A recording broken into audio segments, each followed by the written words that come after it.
오늘의 말씀은 창세기 50장 15절에서 21절 말씀입니다.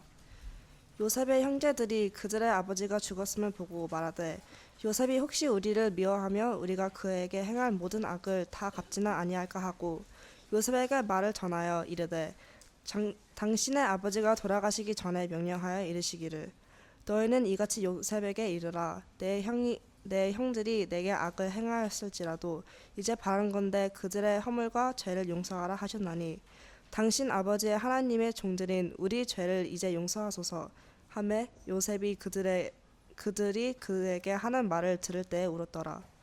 그의 형들이 또 친히 와서 요셉의 앞에 엎드려 이르되 우리는 당신의 종들이니이다.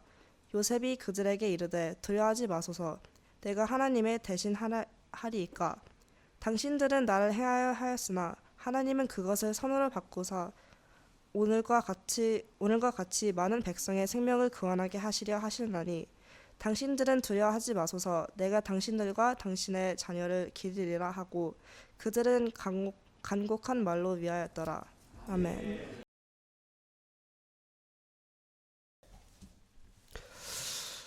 2026년 5월 6일자, 그러니까 약 한 달쯤 전에 있었던 YTN의 신문 기사 내용을 제가 잠깐 읽어드리겠습니다. 기사의 제목은 다음과 같습니다. 논문을 쓰다 통일 신라 시대 유물 사라진 조각 발견한 대학생이라는 신문 기사가 났습니다. 제가 말을 하는 것보다 신문 기사 내용을 그대로 읽어드리는 것이 더 와닿을 것 같습니다. 통일 신라 시대 유물에 사라진 조각이 대학생의 현장 조사 과정에서 발견되며 문화재 복원에 중요한 단서를 확보했다. 5월 6일 TBC 보도에 따르면 동국대 YG 캠퍼스 고고미술학과 석사 과정에 있는 정태웅 씨는 지난 2024년 금강 역사상을 주제로 한 졸업 논문을 준비하던 중 유물 출토지로 알려진 만호봉 절터를 답사하다가 유실된 발 부분을 발견했다. 국립경주박물관에 전시된 금강 역사상은 돌기둥 4개에 금강 역사 8구가 도들새김되어 있는 석탑 하층 몸돌 모서리를 장식하던 상으로 추정된다. 다만 기둥 한 개의 하단부가 유실돼 완전성이 떨어진 점이 한 개로 지적되었다. 정 씨는 폐사지를 답사하던 중 낙엽과 돌무더기 사이에서 자연석과 다른 형태의 석재를 발견해 지자체에 신고했고 박물관 확인 결과 해당 조각은 금강 역사상에 사라진 발 부분으로 확인되었다. 조각은 기존 유물과 정확히 맞아떨어지며 작품의 완결성을 높이는 데 기여했다. 학계는 이번 발견이 유물의 출토지와 원형을 확인하는 데 중요한 의미를 지닌다고 평가했다. 이것이 기사 내용입니다. 한마디로 요약하면 어떤 대학생이 졸업 논문을 쓰다가 그 졸업 논문을 쓰기 위해서 그 유물이 발견되었던 장소를 다시 찾아가서 거기서 어떤 조각을 발견했는데 그 조각이 유실된 유물에 딱 맞는 조각이었다. 그리고 그것이 지금 2년 전에 일어났던 일이 지금 화제가 되어서 뉴스에도 나왔고 이 일을 통해서 TV쇼에도 출연했던 것이 얼마 전에 있었던 일이다. 이 내용입니다. 제가 말씀드리고 싶은 것은 유물에 대한 말이 아니라 어떻게 이 학생이 그 유물을 발견하게 되었는가 이것을 말하고 싶습니다. 이 학생이 그 유물을 발견할 수 있었던 결정적인 이유는 그 조각이 어떤 돌로 구성되었는지 알고 있었기 때문입니다. 이 친구의 전공은 고고미술학입니다. 그러니까 그 석탑이 어떻게 구성되었는지를 늘 공부하면서 봤다는 것입니다. 그리고 그 절터에 갔는데 수없이 많은 돌무더기 가운데에 특별하게 생긴 돌을 봤다는 것입니다. 사진을 한번 보십시오. 저기가 그냥 돌무더기입니다. 그냥 버려진 그 절터에 갔는데 돌무더기가 있는데 붉은 원으로 그려진 돌이 나머지 돌에 비해서 색깔이 조금 다르다라는 것을 발견합니다. 그러면서 이 경주라는 지역에는 화강암이 나지 않는데 화강암으로 조각된 돌이 있다는 것이 의아하게 생각되어서 지금 동그란 원으로 된 저 부분을 테이크해가지고 바로 사진을 찍어서 박물관에 보냈더니 맞는 것 같다라고 해서 가지고 내려가서 그 기둥에 맞춰보니 완벽하게 맞아 떨어졌다라는 것입니다. 제가 말씀드리고 싶은 요지는 보이는 사람 눈에만 보인다라는 것입니다. 저 학생이 만약에 고고 미수학을 전공하지 않았다면 그냥 평범한 것처럼 보았지만 전공한 학생의 눈에는 저것이 다른 돌이 확실하게 구별되어 보였다라는 것입니다. 무엇이든 아는 사람 눈에만 아는 만큼 보인다라는 것입니다. 오늘 저희들은 길고 길었던 창세기의 말씀을 마무리하는 창세기 50장 끝부분에 오늘 저희들이 도달했습니다. 사랑하는 성도님들은 창세기 1장부터 50장을 통해서 무엇을 배우고 무엇을 발견하셨습니까? 표면적으로 우리가 발견할 수 있는 것은 1장부터 10장 사이에 기록된 일부를 통해서 창조와 타락과 노아의 홍수와 바벨탑에 관한 사건을 우리는 배웠습니다. 그리고 12장 이후부터 50장까지는 창세기에 기록된 4명의 족장에 대해서 배웠습니다. 아브라함과 이삭과 야곱과 요셉에 대한 내용을 우리는 배웠습니다. 그리고 묵상을 했습니다. 그런데 그 모든 내용은 창세기를 읽으면 누구나 발견할 수 있는 그냥 표면적인 내용입니다. 그런데 놀라운 것은 창세기 안에 드러나지 않는 놀라운 비밀이 감추어져 있다는 것입니다. 그리고 이 비밀은 눈을 통해서 볼 수 있는 자만 발견하는 놀라운 비밀이라는 것입니다. 따라서 오늘 저희들은 창세기의 마지막 본문, 특별히 오늘 우리가 함께 읽었던 형들과 요셉이 다시 한 번 더 화해하는 그 장면을 통해서 창세기에 감추어진 그 놀라운 비밀을 우리가 오늘 함께 발견해 보도록 하겠습니다. 주보에 기록된 대로 오늘 첫 번째 부분은 형제들의 모습입니다. 형제들의 모습이 어떠한지는 15절과 18절에 잘 나와 있습니다. 우리 태희 자매가 잘 읽었지만 제가 천천히 한 번만 다시 읽어보겠습니다. 요셉의 형제들이 그들의 아버지가 죽었음을 보고 말하되 요셉이 혹시 우리를 미워하여 우리가 그에게 행한 모든 악을 다 갚지나 아니할까 하고 요셉에게 말을 전하여 이르되 당신의 아버지가 돌아가시기 전에 명령하여 이르시기를 너희는 이같이 요셉에게 이르라 네 형들이 내게 악을 행하였을지라도 이제 바라건대 그들의 허물과 죄를 용서하라 하셨나니 당신 아버지의 하나님의 종들인 우리 죄를 이제 용서하소서 하매 요셉이 그들이 그에게 하는 말을 들을 때에 울었더라. 그의 형들이 또 친히 와서 요셉의 앞에 엎드려 이르되 우리는 당신의 종들이니이다. 이것이 첫 번째 요셉의 형들의 모습이 기록된 내용입니다. 한글 성경을 천천히 읽어도 그 내용이 무엇인지 쉽게 파악이 됩니다. 요셉의 형들이 첫 번째 드러낸 모습을 한 단어로 요약하라 그러면 두려움입니다. 요셉의 형들은 아버지가 돌아가시고 나서 느꼈던 첫 번째 감정은 두려움을 느꼈습니다. 아버지 자기들의 보호막이라고 생각했던 아버지 야곱이 돌아가시자마자 그들이 마음속으로 와닿았던 것은 혹시나 요셉이 우리에게 복수하지는 않을까. 한글 성경을 읽으면 혹시나 복수하지 않을까 그렇게 기록되어 있습니다. 한번 앞절을 한번 보시겠습니까? 형제들이 그들의 아버지가 죽었음을 보고 말하되 요셉이 혹시 우리를 미워하여 우리가 그에게 행한 모든 악을 다 갚지나 아니할까. 한글 성경으로 읽어보면은 그렇게 할 수도 있고 그렇게 하지 않을 수도 있고 추측처럼 보입니다. 이것이 한글 성경의 한계입니다.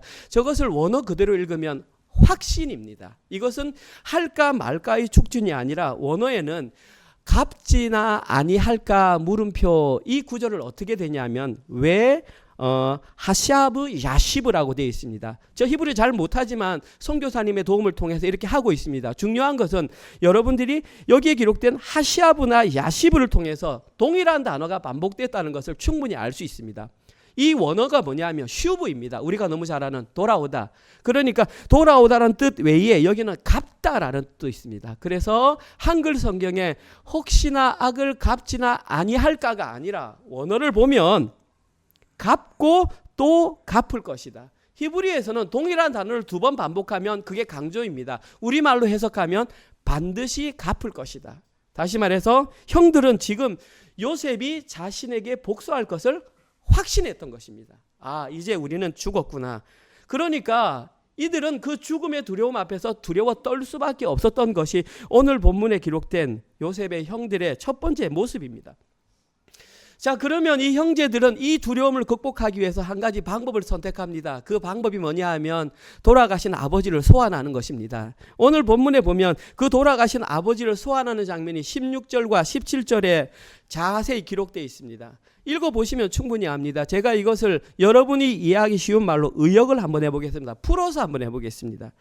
당신의 아버지가 그들의 아버지고 나의 아버지면 우리는 일반적으로 뭐라고 불러야 되냐면 우리의 아버지가라고 불러야 되는데, 두려운 나머지 그는 당신의 아버지, 그러니까 요셉의 아버지가 돌아가시기 전에 이렇게 명령하셨습니다. 요셉아, 다음 절, 네 형들이 내게 악을 행하였다 할지라도 이제는 그들의 허물과 죄를 용서해 주기를 바란다.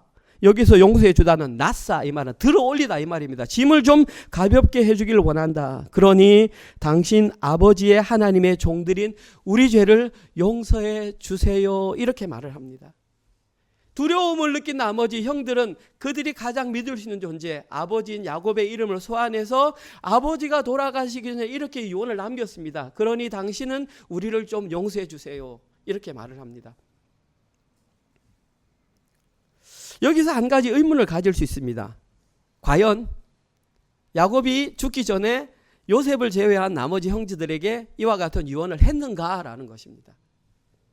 학자들은 여기에 대해서 세 가지로 해석을 합니다. 첫 번째 해석하는 사람들은 야곱이 실제로 이렇게 말했다 라고 주장하는 사람들입니다. 말했는데 중요한 건 그것이 기록되지 않았을 뿐이다. 왜냐하면 우리는 발견할 수가 없습니다. 이렇게 주장하는 학자들은 야곱과 형제들이 고센 땅에서 17년을 함께 살면서 사적으로든 공적으로든 이런 유언을 충분히 남길 수 있었다라고 주장합니다. 그런데 한계점이 뭐냐 하면 증거로 남아있지 않다라는 것입니다. 아무도 밝힐 수가 없습니다. 첫 번째 주장, 확실히 주장을 했다.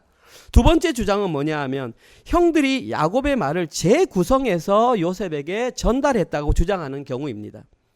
이들은 야곱이 생전에 이와 동일한 말을 한 건 아니고 이와 흡사한, 아마 그렇게 생각할 수 있을 정도의 말을 했고 지금 위기를 느꼈던 형제들이 요셉에게 약간 각색을 해서 이렇게 말을 한 것이다. 그 근거가 뭐냐 하면 12형제에게 유언을 했던 그 축복의 말을 보면 형제의 화합과 하나됨을 말하기 때문에 그렇게 주장할 수 있다라고 생각을 합니다.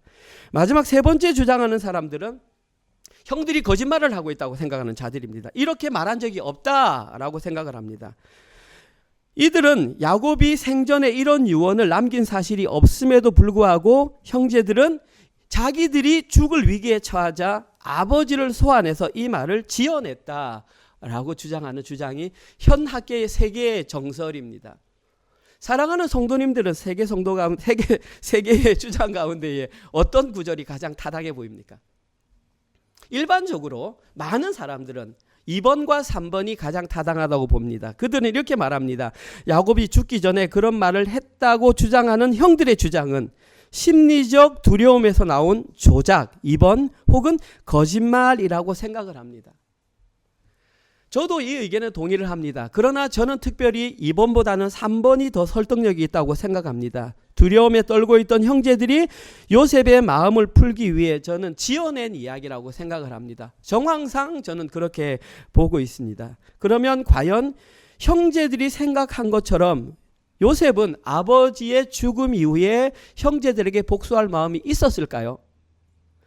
결론적으로는 당연히 없었습니다. 한번 그것을 자기 입으로 뱉었기 때문에 그것을 다시는 반복할 수가 없습니다. 창세기 45장 5절에서 8절에서 처음 형들에게 형들 제가 요셉입니다 라고 밝혔을 때에 이렇게 말을 합니다. 당신들이 나를 이곳에 팔았다고 해서 근심하지 마소서, 한탄하지 마소서. 저기 한탄하다는 자책하다 말입니다. 자책하지 마소서. 하나님이 생명을 구원하시려고 나를 당신들보다 먼저 보내셨나이다. 이 땅에 2년 동안 흉년이 들었으나 아직 5년은 밭갈이도 못하고 추수도 못하리라. 하나님이 큰 구원으로 당신의 생명을 보존하고 당신들의 후손을 세상에 두시려고 나를 당신들보다 먼저 보내셨나니 그런즉 나를 이리로 보내신 이는 당신들이 아니요 하나님이시라. 하나님이 나를 바로에게 아버지로 삼으시고 그 온 집의 주로 삼으시며 애굽 온 땅의 통치자로 삼으셨나이다. 요셉은 형들을 완전히 용서했습니다. 그리고 용서했던 이유가 이 모든 일이 하나님께서 하셨기 때문에 나는 거기에 대해서 왈가왈부할 어떤 권한이 없다라고 확실하게 인정을 했고 확실하게 용서를 했습니다. 그런데 왜 야곱의 형제들은 요셉의 형제들은 아버지 야곱이 돌아가시고 난 이후에 그런 요셉의 말을 믿지 못했던 것일까요? 저는 그렇게 생각합니다. 형제들이 그들을 용서한다는 요셉의 말을 믿지 못했던 결정적인 이유는 그들 마음속에 있는 두려움으로 인하여 그들의 눈이 가려졌기 때문입니다. 창세기에 발견해야 될 그 비밀을 봐야 되는데 그들의 마음속의 두려움으로 인하여 그들의 영적인 눈이 가려짐으로 말미암아 이것을 발견하지 못했다고 생각을 합니다. 그리고 이러한 형제들의 모습은 그 당대에만 이루어진 것이 아닙니다. 우리는 지금 현재의 신약 성경, 구약 성경을 다 가지고 있습니다. 특별히 구약 성경에는 이 야곱의 12아들의 그 민족들이 어떻게 살아갔는지에 대한 내용이 구약 성경에 철저하게 다 기록되어 있습니다. 그런데 그들의 모습을 보면 야곱의 12아들이 남북 이스라엘을 구성했던 그들이 살았던 삶의 모습을 보면 오늘 본문에서 형제들이 했던 내용이 그대로 정확하게 기록되어 있습니다. 특별히 하나님은 그들이 창세기에 감추어진 그 비밀을 발견하기 위해서 특별히 그들에게 어떤 것을 선물로 주셨습니다. 너희들은 이것을 통해서 나의 마음을 발견해야 한다라고 주신 것이 있습니다. 그것이 뭐냐 하면 율법입니다. 모세가 시내산에서 하나님부터 율법을 받아서 이스라엘 백성들에게 이것을 통해서 너희들은 하나님의 비밀을 발견해야 된다라고 율법을 주었는데 그들은 그 율법을 통해서 계속해서 하는 것이 종교 행위를 반복했다라는 것입니다. 특별히 종교 행위 가운데에 제사를 계속해서 반복적으로 드렸다라는 것입니다. 그 결과 이스라엘 백성들은 하나님의 감추어진 비밀을 발견하지 못하고 모두 멸망당하고 말았습니다. 결국은 아수르에 그리고 바벨론의 포로로 잡혀가는 그런 안타까운 운명을 맞이하고 말았습니다.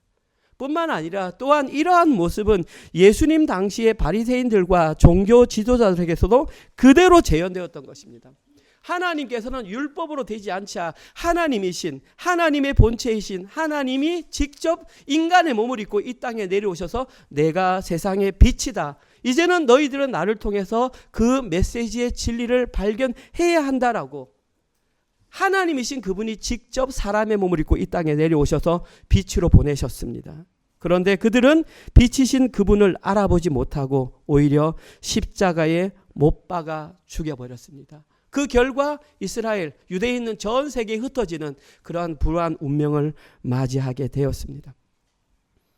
진짜 심각한 게 뭐냐 하면 제가 좀 전에도 말씀드렸지만 구약 성경도 가지고 있고 신약 성경도 가지고 있고 오순절 강림 이후에 성령 하나님께서 친히 이 땅에 내려오셔서 그 모든 것을 해석해 주는 이 시대의 교회조차도 그 하나님의 진리를 제대로 발견하지 못하는 구약시대, 신약시대 사람들이 행했던 그러한 악행들이 반복되고 있다는 사실입니다. 저희들은 신구약 성경에 감추어진 그 모든 비밀을 당연히 발견해야 되고 당연히 알아야 할 자들입니다. 그럼에도 성도라고 하는 자들조차도 그 비밀을 발견하지 못하고 있는 현실입니다. 자, 그러면 그것을 발견했는지 발견하지 못했는지 그 기준이 무엇일까요? 그 기준은 바로 두려움입니다. 오늘 본문에 기록된 이 요셉의 형들이 가졌던 두려움, 그 두려움이 지금 우리의 삶에도 여전히 존재하고 있다면 우리 역시 그 비밀을 발견하지 못한 것이라는 것입니다. 혹시 사랑하는 성도님들 지금 현재 어떤 두려움에 쌓여 계십니까? 아무에게도 말은 못했지만 내 마음속에 나 혼자만 간직하고 있는 두려움. 죽음이 두려우십니까? 고난이 두려우십니까? 가난이 두려우십니까? 사도 바울은 우리에게 이렇게 정답을 제시합니다. 고린도전서 3장 22절에서 23절입니다. 사도 바울은 고린도 성도들에게 편지를 쓰면서 이렇게 말합니다. 바울이나 아볼로나 게바는 베드로입니다. 세계나 생명이나 사망이나 지금 것이나 장래 것이나 다 너희의 것이요 너희는 그리스도의 것이요 그리스도는 하나님의 것이니라.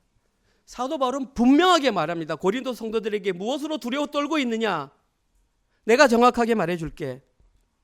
너희가 눈에 보이는 22절에 나오는 아볼로나 바울이나 베드로나 눈에 보이는 사람이나 또한 눈에 보이는 모든 세계나 심지어 눈에 보이지 않는 생명이나 가장 두려워하는 사망이나 지금 것이나는 다른 말로 현재 일이나 장래 일이나 이 모든 것이 다 너희의 것이다 이렇게 말하고 있습니다. 그리고 너희의 것은 그리스도의 것이고 그리스도의 것은 하나님의 것이다. 다시 말해서 하나님께서는 이 세상 가운데에 성도가 두려워할 것은 아무것도 없다라는 사실입니다. 특별히 너희들이 하나 두려워할 것이 있다. 그 두려워할 것이 뭐냐면 오직 여호와 하나님 한 분만 두려워한다. 넘겨주십시오. 예, 성도의 유일한 두려움의 대상은 오직 여호와 하나님 한 분밖에 없다고 사도 바울은 정확하게 여기에 대해서 결론을 내리고 있다라는 것입니다. 특별히 모든 세상 사람들이 두려워하는 그 죽음이라는 것조차 우리에게는 두려움의 대상이 될 수 없다라는 사실입니다. 많은 신학자들은 그렇게 말했습니다. 사망을 두려워하는 사람들에게 사망은 너희들이 두려워할 것이 아니라 너희들이 하나님의 세계로 들어가는 또 다른 통과해야 될 문이다라고 그렇게 해석을 했습니다. 저는 그것이 정확한 해석이라고 봅니다. 이제 더 이상 하나님의 백성이 된 저희들에게 두려움은 우리에게 어떤 영향력도 끼칠 수 없습니다. 만약에 아직도 어떤 두려움에 쌓여 있다면 아직까지 하나님이 원하시는 장성한 분량까지 우리는 자라지 못했을 가능성이 높습니다. 창세기에 기록된 그 하나님의 놀라운 비밀을 아직까지 깨닫지 못했을 가능성이 높습니다. 오늘 본문에서는 요셉의 형제들이 그것을 아직까지 깨닫지 못했던 인물로 상징적으로 오늘 본문에 등장하고 있는 것입니다. 그러면 두 번째 등장하는 요셉의 모습은 어떠할까요? 요셉도 여전히 두려움 가운데에 살고 있었을까요? 제가 반복되는 구절이 있긴 하지만 17절에서 21절까지를 다시 한번 더 읽어보겠습니다. 여기에는 요셉이 어떠한 모습으로 살았는지 명확하게 기록되어 있습니다. 너희는 이같이 요셉에게 이르라.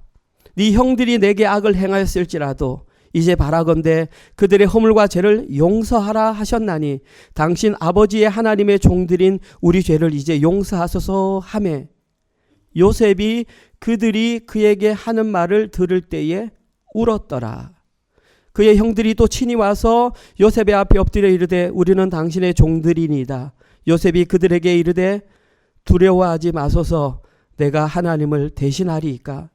당신들은 나를 해하려 하였으나 하나님은 그것을 선으로 바꾸사 오늘과 같이 많은 백성의 생명을 구원하게 하시려 하셨나니 당신들은 두려워하지 마소서 내가 당신들과 당신들의 자녀를 기르리이다 하고 그들을 간곡한 말로 위로하였더라.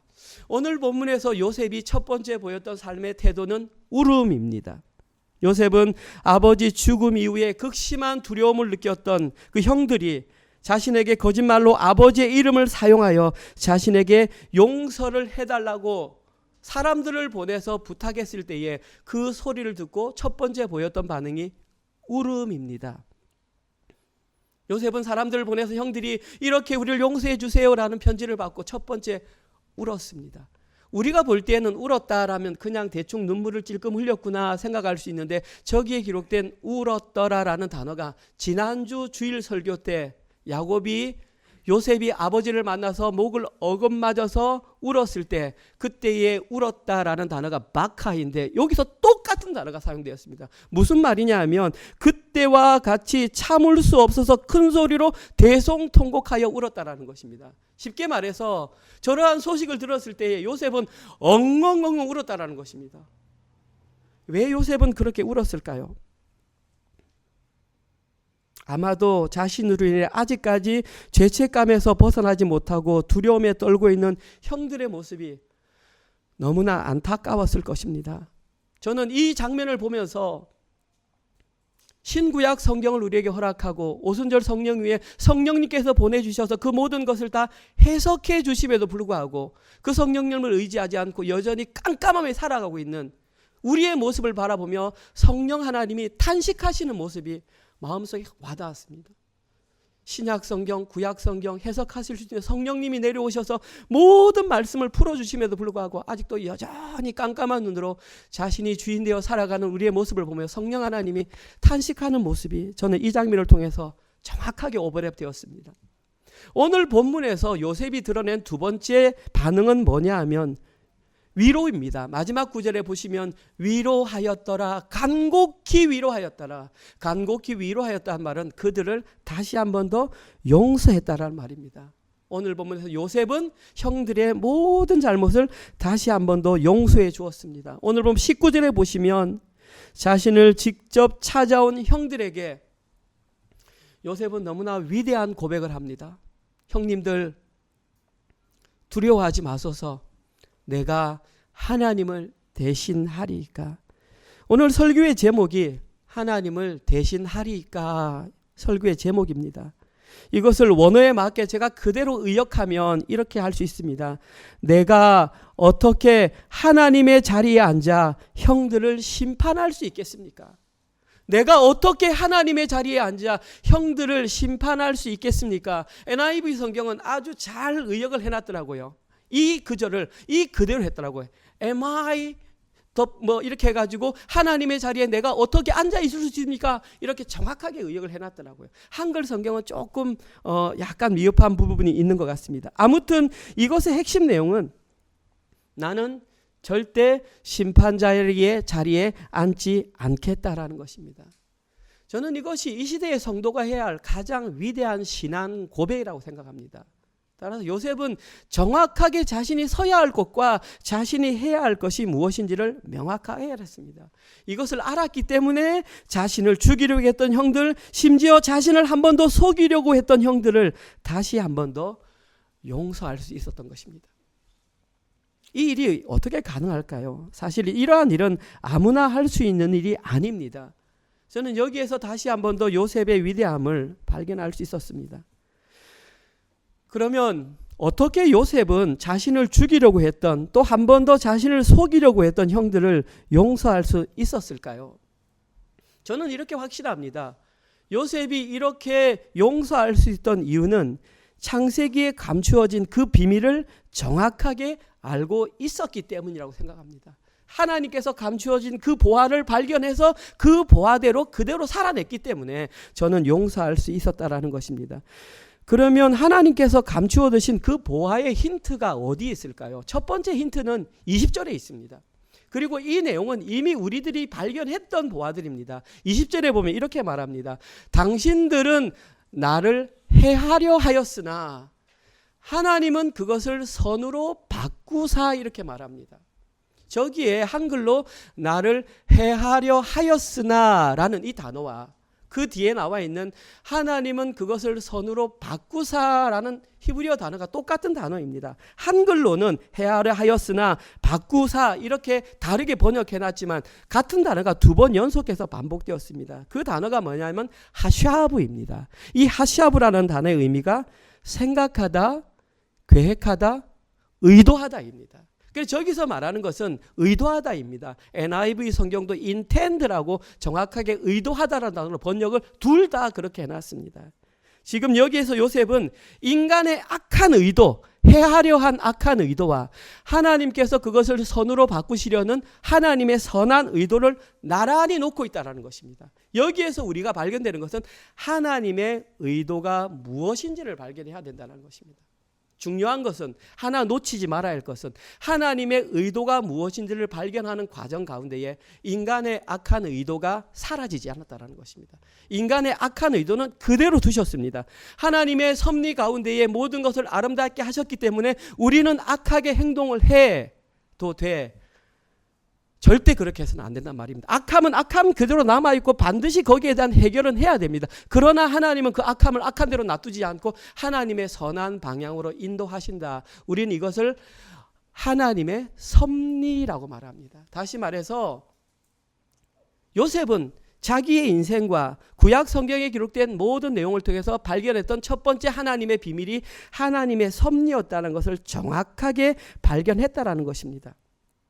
형들이 행한 악한 의도는 여전히 인정하지만 하나님은 그 악한 의도를 선한 의도로 포함시켰다라는 것을 명확하게 인지하고 그대로 살았다라는 것입니다. 결론적으로 하나님의 선한 의도가 인간의 악한 의도를 품었다라는 것을 명확하게 인지한 것이 바로 요셉이 발견했던 첫 번째 창세기의 비밀인 하나님의 섭리였던 것입니다. 그러니까 그러면 하나님의 섭리가 모든 악한 가운데 선함으로 이끌어낸다. 이것이 하나님의 섭리구나. 요셉은 거기서 멈추지 않았습니다. 그 섭리가 어떻게 발현되는지를 21절에서 정확하게 다시 한 번 더 확정해 줍니다. 당신들은 두려워하지 마소서. 내가 당신들과 당신의 자녀들을 기르리이다 하고, 하나님의 섭리를 깨달았기 때문에 이것이 하나님의 섭리이구나. 나는 하나님의 섭리대로 살아가는 사람이구나. 이론으로 배우는 것에서 멈추지 않았다라는 것입니다. 21절에서 요셉은 분명하게 자신을 죽이려고 했고 자신을 속이려고 했던 형제들을 향하여 내가 당신들과 형들과 형들의 자녀들을 기르겠다라고 말했습니다. 여기에 기록된 형들의 자녀에는 누구까지 포함되냐면 그 집안에 속한 모든 가솔들, 모든 식솔들, 그 울타리에 있는 모든 사람들을 다 먹이겠다라는 것입니다. 쉽게 말해서 요셉은 나 당신과 화해해 라는 화해의 손짓만 내는 것이 아니라 그들이 실제로 먹고 살아갈 수 있는 양식의 배급표까지 나눠줬다라는 것입니다. 그리고 여기에서 우리는 진짜 용서, 진짜 화해의 모습이 무엇인지를 명확하게 알 수 있습니다. 다시 한 번 더 질문 드리겠습니다. 어떻게 요셉은 이런 일이 가능했을까요? 요셉은 태어날 때부터 우리랑 다른 존재로 태어났을까요? 만들어질 때 요셉이라는 종자와 우리라는 종자가 달라서 그런 종자는 그렇게 용서할 수 있고 우리는 용서할 수 없을까요? 그렇지 않습니다. 요셉도 우리가 똑같은 성정을 가지고 똑같이 했지만 삶 가운데에 하나님을 만나고 하나님의 음성을 듣고 그렇게 변해갔습니다. 심지어 첫 번째 형들을 용서한 이후에도 다시 한 번 더 요셉은 또다시 새로운 걸 배우게 됩니다. 그 장면이 창세기 48장 14절에서 17절에 나와 있습니다. 이 장면은 아버지 야곱이 요셉의 두 아들을 불러서 축복하는 장면입니다.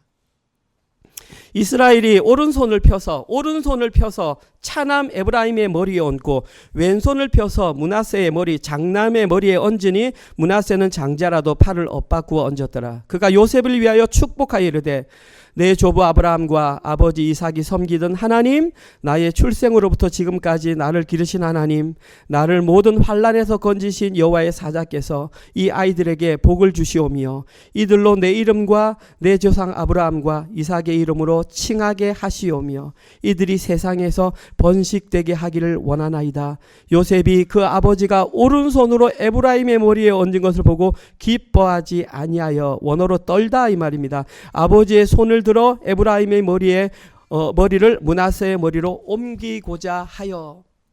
너무나 잘 아는 내용입니다.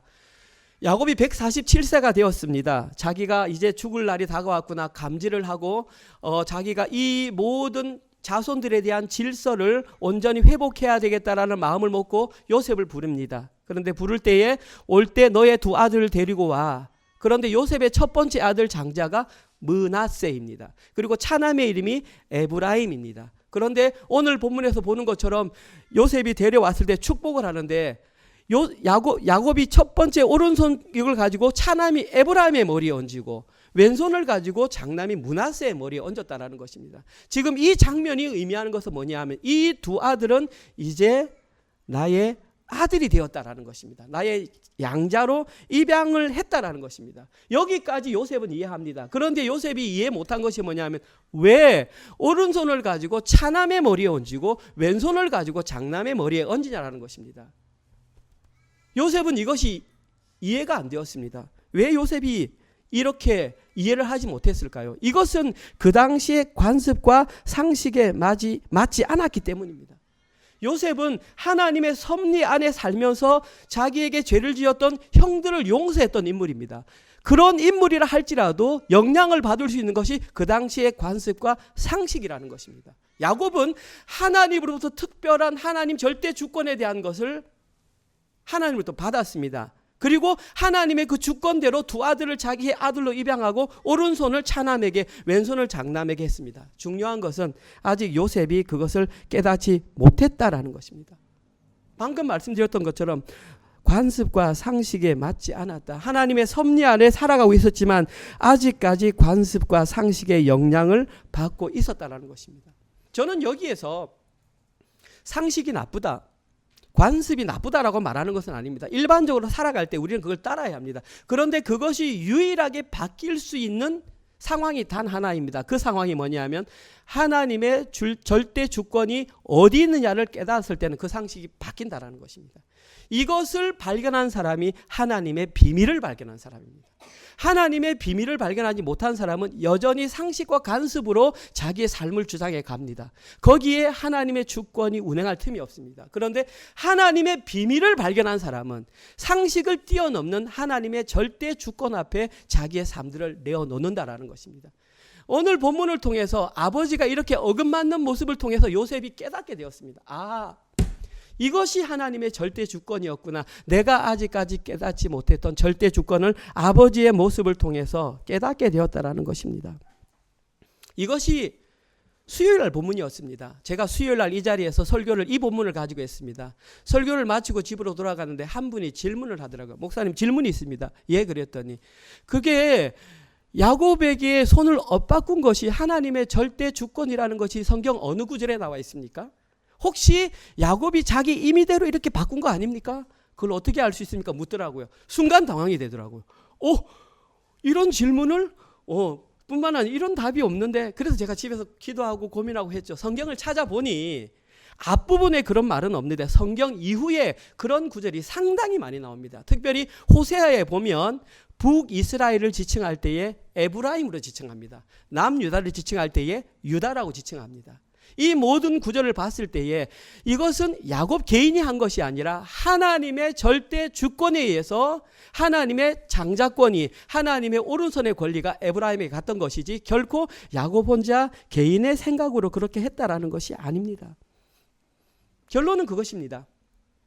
이 모든 사건을 통해서 요셉은 하나님의 절대 주권이 무엇인지를 다시 한 번 더 깨닫게 되었다. 상식 위에, 관습 위에 운행하는 하나님의 주권을 순종하는 그것이 정말 창세기에 기록된 모든 비밀을 온전히 깨달은 사람의 모습이라는 것을 요셉은 이 모든 내용을 통해서 깨닫게 되었다는 것입니다.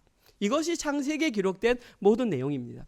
저는 한 가지 여러분께 더 말씀을 드리고 싶습니다. 과연 그러면 이 땅에 존재했던 인물 가운데에 하나님의 절대 주권을 가장 확신하고 가장 잘 순종했던 분이 누구일까요? 저는 그분이 당연히 예수님이라고 생각을 합니다. 예수님은 자체가 신이시면서 신이신 그 권리를 포기하고 인간의 몸을 입고 하나님의 절대 주권에 순종을 해서 이 모든 인류의 죄를 지고 십자가에 친히 달려 돌아가신 그분의 모습이 하나님의 절대 주권을 가장 잘 이해하고 가장 잘 살아낸 분이라는 것입니다. 그분의 삶이 어땠는지를 보면 우리의 삶이 어떠해야 하는지 쉽게 정의가 된다는 것입니다. 오늘 본문과 관련해서 예수님께서 이 땅 가운데 살아가시다가 하루는 이런 일이 있었습니다. 예수님의 수제자인 베드로가 예수님께 이런 질문을 했습니다. 예수님, 만약에 형제가 나에게 잘못을 하면 형제에게 7번이라도 용서하는 것이 맞나요? 7번이라는 것은 자기가 할 수 있는 최고의 용서였습니다. 그랬더니 예수님께서 뭐라고 대답하시냐면 7번을 70번까지라도 용서하라고 말했습니다. 여기에 계신 분들은 이것이 490번을 용서하라는 말로 이해하는 분은 아무도 없을 것입니다. 예수님께서는 용서에 대한 개념을 달리 해주셨습니다. 그리고 비유를 말씀하신 것이 1만 달란트 빚진 자의 비유를 설명해 주셨습니다. 여기서 말하는 1만 달란트를 빚졌다라는 것은 지금 돈으로 환산하면 약 3조에서 6조를 빚졌다라는 것입니다. 어떤 사람이 어떤 사람에게 3조에서 6조를 빚졌다. 그거는 국가 간에도 질 수 없는 빚입니다. 한마디로 말해서 갚을 수 없는 죄사함의 은혜를 설명하기 위한 하나의 예입니다. 그 비유의 결론이 어떻게 나냐면 이렇게 납니다. 마태복음 18장 35절. 그 비유의 결론입니다. 너희가 각각 마음으로부터 형제를 용서하지 아니하면 나의 하늘 아버지께서도 너희에게 이와 같이 하시리라. 다시 한번 읽겠습니다. 너희가 각각 마음으로 형제를 용서하지 아니하면 나의 하늘 아버지께서도 너희에게 이와 같이 하시리라. 예수님이 하신 말씀의 결론은 뭐냐 하면 마음으로부터 형제를 용서할 수 있는 그 사람만이 하나님의 절대 주권을 깨달은 사람이라는 것입니다. 여기에서 예수님께서 말씀하신 것은 너희들은 용서하는 사람이 용서해야 돼, 너희들이 용서할 수 있어라고 말한 것이 아닙니다. 여기서 예수님께서 말씀하신 핵심 내용은 존재에 관한 내용입니다. 용서라는 행위가 아니라 존재에 관한 내용입니다. 너희들이 마음으로부터 형제를 용서할 수 있는 사람만이 하나님의 절대 주권을 깨달은 사람이라는 것입니다. 여기에서 말하는 하나님의 절대 주권을 깨달았다는 것은 아까도 계속 반복하지만 내가 주인이 아님을 인정하는 것입니다. 예수님의 결론은 그것입니다. 너의 존재를 알아야 한다. 너가 어떤 존재인지, 과거에 너는 어떤 존재였고 예수님을 만나서 너는 어떤 존재가 되었느냐. 과거에 너의 존재는 용서할 수 없는 존재 내가 안다. 그런데 내가 십자가의 보혈로 그걸 다 해결했다. 너희들은 이제 변화되었다. 우리 찬양했을 때 아까 새로운 피조물이 되었다. 그러면 너희들은 이제 용서할 수 있는 존재가 되었다라는 것입니다. 오늘 본문에서 예수님께서 말씀하시는 결론은 이것입니다. 그리고 이것이 창세기 전체의 결론이며 구약 성경 전체의 결론입니다. 이 비밀이 감추어져 있는데 너희들은 이 비밀을 깨달을 수 있겠니? 이걸 발견할 수 있겠니? 이것은 눈이 뜨인 사람에게 보인다라는 것입니다. 눈이 뜨이지 않는 사람에게는 이 구절이 어떻게 보이냐면 용서해라, 명령처럼 보인다는 것이죠. 그런데 이 눈이 뜨인 사람은 용서하라가 아니라 그런 존재가 되어야 한다라는, 그런 존재는 용서할 수 있다라는 것입니다. 물론 우리 현실을 보면 그렇지 않다는 것을 너무 잘 압니다. 그러나 성경은 그렇게 말합니다. 새로운 피조물이 새로운 존재가 되었느냐? 너희에게선 그것이 나온다. 결국 창세기 성경 전체의 결론은 예수 그리스도의 십자가 복음을 온전히 깨달은 사람, 그 십자가 복음이 무엇인지를 얘기하는 것이 창세기의 결론입니다. 그리고 이 예수 그리스도의 십자가 복음을 온전히 깨달은 사람에게는 첫 번째, 두려움이 사라진다. 두 번째, 용서의 열매를 맺을 수 있다. 이것이 바로 창세기의 결론입니다. 사랑하는 성도님들은 하나님의 절대 주권을 인정하는 존재가 되셨습니까? 내가 나의 주인이 아니라는 것을 인정하십니까? 우리는 이것을, 저는 다른 말로 성경을 우리 은혜로 장로교회를 개척하는 순간부터 지금 이 시간까지 우리의 존재를 얘기할 때 저는 하나님 절대 의존적 존재라는 말을 굉장히 많이 사용했습니다. 이 하나님 절대 의존적인 존재가 누구냐 하면 하나님의 절대 주권을 인정하는 사람, 그 사람만 여호와 하나님을 의지할 수 있고 그 사람을 성도라 그러고 그 사람을 교회라 그러고, 창세기는 그 복음을 찾아가는 내용입니다. 혹시 성도님들은 창세기의 첫 번째 단어가 뭔지 아십니까? 창세기 1장 1절, 한글 성경은 태초에, 히브리어는 베레시트입니다. In the beginning, 시작입니다. 그러면 창세기의 마지막 히브리어 글자가 뭔지 아십니까? 창세기의 마지막 글자는 맵 미츠라임입니다. 미츠라임은 애굽을 말합니다. 한글 성경으로 번역하면 애굽에서로 끝납니다. 처음에는 태초에를 시작해서 애굽에서로 끝납니다. 이게 무슨 말입니까?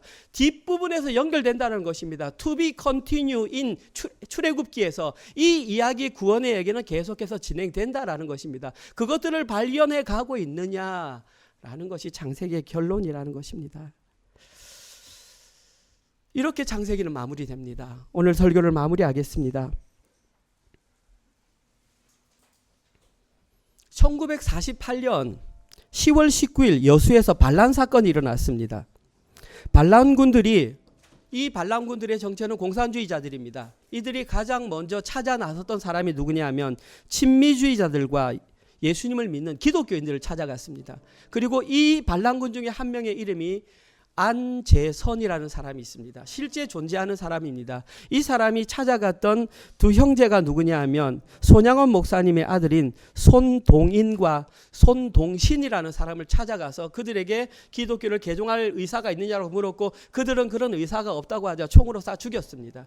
그 주모자가 바로 안재선이었습니다. 그 날짜가 10월 19일 날 발생했습니다. 그런데 그 당시 손양원 목사님은 애양원에서 목회를 하고 있었습니다. 그리고 그 소식이 전해진 것은 1948년 10월 25일에 아버지에게 그 소식이 전해되었습니다.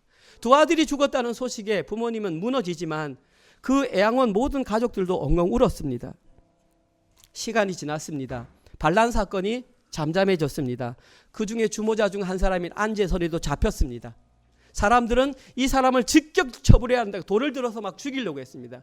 그때에 손양원 목사님께서 편지를 적었습니다. 직접 올 수가 없어서 딸인 손동희 권사에게, 지금 살아계신지 모르겠으면 편지를 보내서 이걸 사람들에게 갖다 주어라. 그들을 안재선이를 죽이지 말라고 해라. 그가 어떤 일을 할지 우리는 그에게 용서를 베풀어야 하는 편지가 전달되었습니다. 사람들이 돌을 들어서 안제선을 죽이려고 할 때에 그 편지가 낭독되었고 사람들은 그 편지에 감동을 받고 안제선을 살려주었습니다. 이후에 시간이 지나서 손양원 목사님은 그 안제선을 자기 양아들로 삼아서 지금으로 말하면 고신대학교를 보내가지고 전도사로 만들었습니다. 복음 전도자로 만들었습니다. 그리고 이 이야기가 소설로 나온 것이 사랑의 원자탄이라고 하는 소설입니다. 그분의 이름이 손양원 목사님입니다. 사진 한번 보여주십시오. 실제로 살아 계셨던 분입니다. 그리고 그러한 살아있는 자기 두 아들을 죽였던 그 사람을 자기 양자로 삼아서 하나님의 신학자로 만들었던 그 사람이 바로 저 손양원 목사님입니다. 손양원 목사님은 어떻게 이런 일을 하실 수 있었을까요? 훌륭한 인격이 있어서 그랬을까요? 물론 그랬을 수도 있겠지요. 그러나 저는 이렇게 생각합니다. 손양원 목사님이 그렇게 하실 수 있었던 유일한 이유는 하나님의 절대 주권을 믿었기 때문입니다. 손양원 목사님은 영적인 눈을 열어서 창세기에 기록된 그 비밀, 예수 그리스도의 십자가의 복음을 발견하고 자신의 삶으로 직접 살아내셨습니다. 중요한 것은 우리가 할 수 있느냐 하느냐가 아니라 어떤 존재가 되느냐는 것입니다.